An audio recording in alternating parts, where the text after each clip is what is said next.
नमस्कार दोस्तों, मध्य प्रदेश में एक बार फिर से 2024 में जो भर्तियां आने वाली हैं तो उसके लिए नई अपडेट आ चुकी है। और मध्य प्रदेश सरकार की क्या रणनीति है 2024 में भर्तियों को लेकर, तो उसे हम लोग आगे देखेंगे वीडियो में। फ्रेंड्स, जैसे कि आप सभी जानते हैं, जो 2024 का ये पूरा साल रहा है, इसके जो लगभग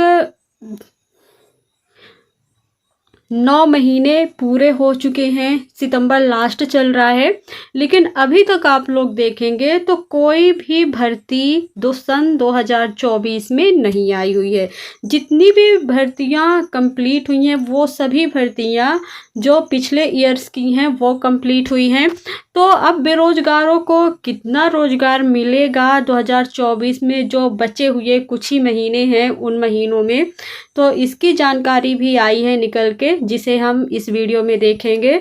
और बेरोजगारी को कम करने के लिए जो मध्य प्रदेश की सरकार है क्या संकल्प ली है, तो उसको भी हम सुनाएंगे इस वीडियो में। और अधिकारियों ने क्या जवाब दिया है भर्तियों को लेकर, बेरोजगारी को लेकर मध्य प्रदेश में, तो हम लोग पूरी जानकारी देखेंगे।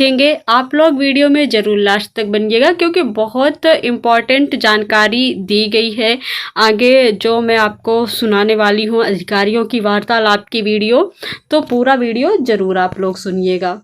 चुनावों से पहले हर एक पॉलिटिकल पार्टी युवाओं का वोट लेने के उद्देश्य से प्रॉमिस करती है कि वो बेरोजगारी को खत्म कर देगी, लेकिन जब सरकार बन जाती है तो कोई भी पॉलिटिकल पार्टी या सरकार जो है वो बेरोजगारी को खत्म करने में ऐसा लग रहा है कि कोई खास कदम नहीं उठा पाती है। मध्य प्रदेश में मोहन यादव की सरकार को बने हुए 9 महीने से अधिक समय हो गया है, लेकिन बेरोजगारी का अगर हम बात करें, बेरोजगारी के मुद्दे की अगर हम बात करें, तो कोई ऐसा कॉन्क्रीट स्टेप हमने ऐसा नहीं देखा है सरकार की तरफ से जो इस समस्या को एड्रेस करता हो। चाहे वो शिक्षा भर्ती हो, चाहे वो पटवारी भर्ती हो, या और जितनी भी भर्तियां पुलिस में भर्ती हो, कोई कारगर कदम जो है सरकार ने ऐसा नहीं दिखा जिससे कि लार्ज स्केल पर बेरोजगारी की समस्या को, जो अनएम्प्लॉयमेंट की जो समस्या है वो खत्म होती हुई दिखे। तो सवाल यही है कि जो मोहन यादव की मध्य प्रदेश में सरकार है, उन्होंने जो पिछले 9 महीने में बेरोजगारी को खत्म करने के लिए जो कदम उठाए वो कितने पर्याप्त है, क्योंकि सरकार ने जो पटवारी रिक्रूटमेंट स्कैम था जिसमें पटवारियों की भर्ती रोकी गई थी, उसको ग्रीन सिग्नल दिया, ऐसा माना गया, तो वो कुछ भर्तियां उसमें हो सकती हैं। लेकिन सवाल यह है कि कितने कारगर कदम उठाए, क्या वो जो कदम उठाए वो पर्याप्त है, या और सरकार को क्या क्या कदम उठाने चाहिए, क्या बेरोजगारी का मुद्दा जो मध्य प्रदेश में अभी बढ़ता हुआ दिख रहा है क्या वो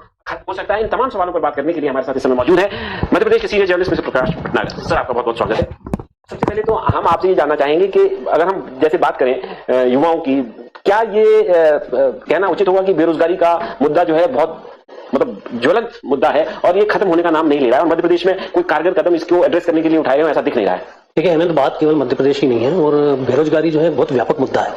हाँ, मुझे याद आता है 1971 में एक फिल्म आई थी मेरे अपने, मीना कुमारी विनोद खन्ना, बहुत हिट फिल्म थी। उसमें गाना था कि हाल चाल ठीक ठाक है, सब कुछ ठीक ठाक है, एमए किया, बीए किया, ऐसे ही ये एमए किया, काम धाम कुछ नहीं है, लेकिन आपकी दुआ से सब ठीक ठाक है। तो एक जो बेरोजगारी वाला इशू है, तो उस जमाने से लेकर आज के जमाने तक परिस्थितियां हिंदुस्तान में बहुत बदली हैं। तब बीए एमए बहुत बड़ी चीज होती थी, आजकल इंजीनियरिंग बहुत सामान्य सी बात है, और कई सारे प्रोफेशनल कोर्स बहुत सामान्य सी बात है। मुझे लगता है कि जो लोग प्रोफेशनल कोर्स कर रहे हैं, फिर 71 के बाद जब मैं कर रहा था, और उसके बाद 90 के बाद के भारत में हम सिर्फ सरकार से ही उम्मीद करते हैं कि वो हमें नौकरी दे, चाहे वो मध्य प्रदेश की सरकार हो, चाहे भारत की सरकार, चाहे किसी भी स्टेट की सरकार। जैसे मध्य प्रदेश सरकार पिछले दिनों से इन्वेस्टर समिट कर रही है, रीजनल लेवल पे कर रही है, तो ये सरकार का प्रयास है कि लोगों को काम कैसे दिलाया जा सकता है। प्राइवेट सेक्टर को भी, प्राइवेट सेक्टर को बिना प्राइवेट सेक्टर के संभव नहीं है। हम देख ही रहे हैं पिछले के सालों से, यही सरकार जिम्मेदार नहीं, पिछली सारी सरकारों से अगर हम देखें तो ये वादे तो बहुत बड़े बड़े होते हैं इस तरह के समिट से, और कितना बेरोजगारी खत्म हो जाएगी, रोजगार जनरेट होंगे, लेकिन असलियत में क्या ये वाकई में रोजगार जनरेट कर पाएंगे सरकारें? देखिए, जितना चीजें जमीन पे धरातल पे आएगी तो निश्चित तौर पे कोई भी प्रोजेक्ट आता है उसको चलाने के लिए मैन पावर चाहिए। जब मैन पावर की जरूरत होती है तो वहीं से आएगी, चाहे कहीं भी अगर इंडस्ट्री लगती है तो लगी नहीं रही है, लगती है। तो अब उसके लिए दोषी जो है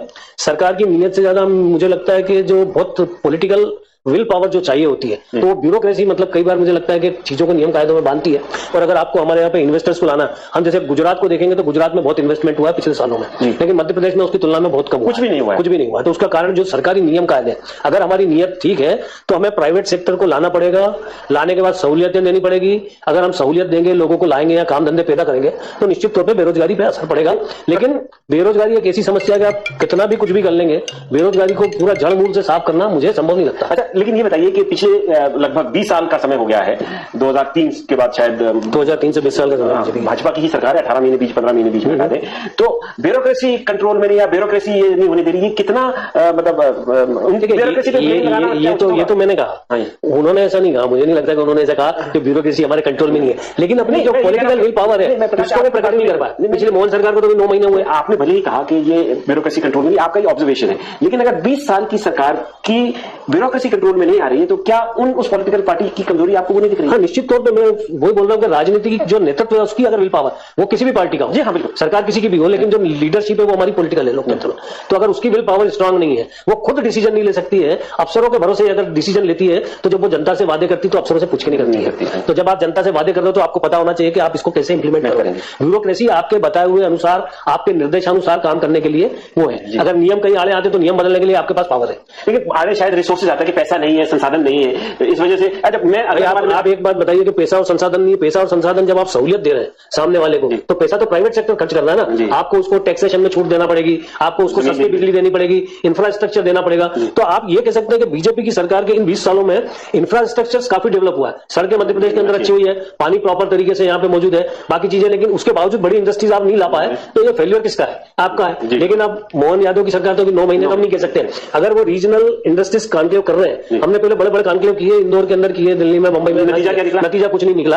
अगर हम चूंकि हमारे यहाँ पे एग्रीकल्चर प्रोडक्ट्स काफी हैं, एग्रो इंडस्ट्री की बात करते थे, एग्रो इंडस्ट्री कहाँ हर जिले में होना चाहिए, आज जागा टमाटर हो जाता है शिवपुरी में, किसान सड़क पे फेंक देता है। तो ये सारी समस्याएं सरकार की नीतियों के कारण पैदा होती है। अच्छा प्रकाश, ये तो प्राइवेट सेक्टर नीतियों पर आधारित है जो सरकार जिस तरीके का एटीट्यूड अपनाती है। मैं आपसे ये पूछना चाहता हूँ कि क्या दिक्कत आती है सरकारों में जब सरकारी विभागों में जो वैकेंसीज होती है उसको भरना होता है? अब पुलिस में भर्ती नहीं हो पाती है, टीचर्स की भर्ती नहीं हो पाती है, पटवारियों की भर्ती नहीं हो पाती है, जब होती है तो स्कैम हो जाता है। हाँ, ये निश्चित तौर पे सरकार का फेलियर है। अगर इस तरह की चीजें होती, भाई मतलब आप देखिए, सरकारी नौकरी से बेरोजगारी का संकट खत्म नहीं होगा जी।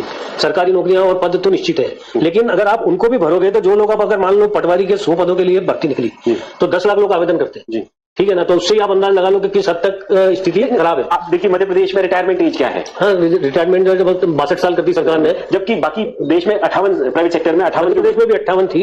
62 आपको इसलिए करनी पड़ेगी, आपके पास लोगों को पेंशन देने के लिए भी पैसे नहीं होते, तो मतलब आप रिटायरमेंट भी इसलिए नहीं कर सकते क्योंकि आपकी स्थिति नहीं है कि रिटायरमेंट कर्मचारी को आप पूरा पैसा दे सको। हर साल कई कर्मचारी रिटायर्ड होते हैं, तो आपने रास्ता तलाशा, 2 साल उम्र बढ़ा दी। नहीं तो मतलब बेरोजगारियों की तो संख्या बढ़ती जाएगी। हाँ, जब पद खाली नहीं होंगे। अगर हम सरकारी नौकरी की बात करेंगे तो बेरोजगारियों की संख्या वहां बढ़ जाएगी, लेकिन प्राइवेट सेक्टर में अलग अलग, मुझे लगता है कि एक आदमी के अंदर सरकार जो प्रयास कर रही है, जैसे कौशल विकास के कार्यक्रम चल रहे हैं, वो एक सही रास्ता है कि कहीं ना कहीं आदमी ट्रेंड हो अलग अलग उसमें, लेकिन एक मानसिकता, जिन लोगों को काम चाहिए उन्हें भी छोड़ना पड़ेगा कि सरकारी नौकरी के अलावा पैसा कमाने के दूसरे भी रास्ते। नहीं, मेरा फाइनल सवाल आपसे कि आपको क्या लगता है, जैसे आपने कहा कि भाई दूसरे भी रास्ते ढूंढने चाहिए और देखना चाहिए, कि तो लोग तो करते ही हैं, जब सरकारी नौकरी नहीं मिलती तो करते हैं, सफल भी होते हैं। लेकिन मुझे आप ये बताइए कि क्या जो इस सरकार ने पिछले 9 महीने में जो बेरोजगारी की समस्या को खत्म करने के लिए जो क्लेम किया है कि हमने ये सब कुछ किया है, क्या आपको लगता है कि वो वाकई में धरातल पे, जमीन पे वो इंप्लीमेंट हुआ है, और क्या वो पर्याप्त है? देखिए, बहुत 9 महीने का समय बहुत कम होता है, उसमें 3 महीने तो हमने लोकसभा के निकाल दिए। अब उसके बाद सरकार ने जो काम किया है, अभी जो इन्वेस्टर्स मीट, रीजनल का जो कॉन्सेप्ट उन्होंने किया है कि अलग अलग संभाग में छोटे छोटे स्तर पे इंडस्ट्रीज डेवलप हो, उसका जो प्रयास किया, तो उसका नतीजा आज तो आ नहीं सकता, उसके लिए तो हमें इंतजार करना पड़ेगा। लेकिन सरकारी भर्तियों में उन्होंने जो शुरुआत की है उसके नतीजे मुझे लगता है कि जल्दी आ जाए। बस हम ये उम्मीद करना चाहिए कि अगर सरकार इससे कोई कदम उठाई तो वो फेयर तरीके से हो जाए, वो सही समय पर भर्ती की प्रक्रिया पूरी हो जाए।